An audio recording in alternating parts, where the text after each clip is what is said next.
High formation flying, very, very difficult conditions. I'm loving it.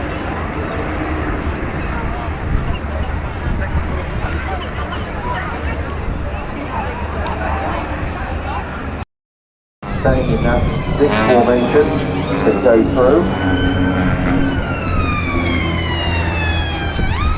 See, they've got land aircraft up, box formation, up into the loop, all the way over the top, and then rolling out until some exit the crowd center.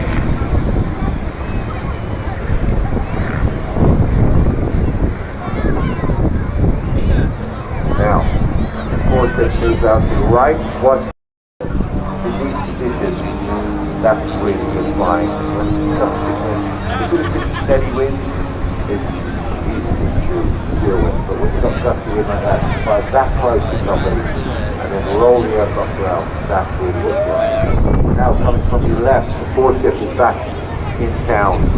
And as you can see, anything the Red Arrows can do, the Raiders can do. Rolling around the outside of 1, 2, and 3. That is number 4 at the back, Gerald Williams, with me, Inspector